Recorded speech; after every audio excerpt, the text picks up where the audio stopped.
Therapy is not a garbage dump. A lot of people think it is. They go out and live their lives and they grab a metaphorical garbage bag, fill it up with life's grievances, and take it to therapy.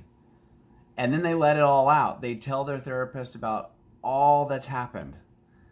And I think alone, that's just not the best use of therapy. Now, don't get me wrong, it can be cathartic, meaning it can feel really good to take all that's transpired, all the stresses, and tell your therapist about them.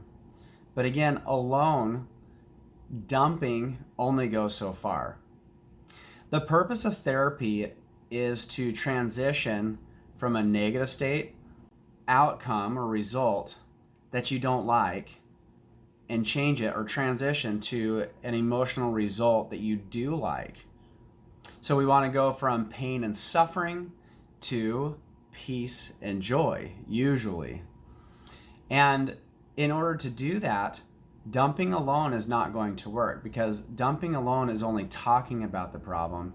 It's not understanding the problem and how it became a problem in the first place and how the problem was created. So, in therapy, if you really want to transition from that negativity to the positivity, from feeling pain and suffering to peace and joy, then there are other steps that are necessary. You see, we want to understand that we are like a computer. We have hardware and we have software. Hardware in a computer is like the framing, the plastic, the metal, the wiring, etc. It's the frame. Our frame as a human being is our body, our flesh. And usually it's not the frame that's the problem. Most of our bodies are working correctly. The problem is the software.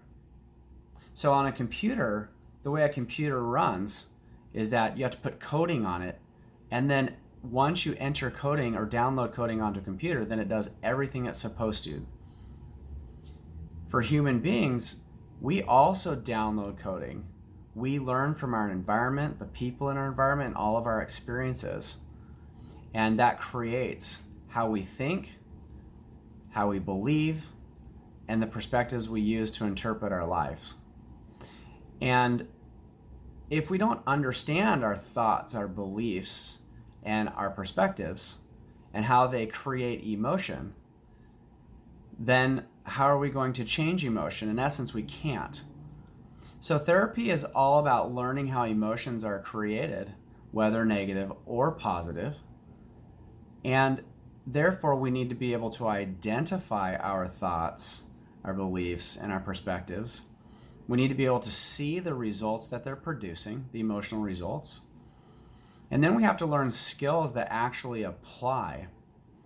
And if we're not doing that, then we don't understand how to change. We don't understand which tools will be effective. And then we're just stuck with what we've always had, which is the pain and suffering. So therapy is a lot of work. It's not just a garbage dump.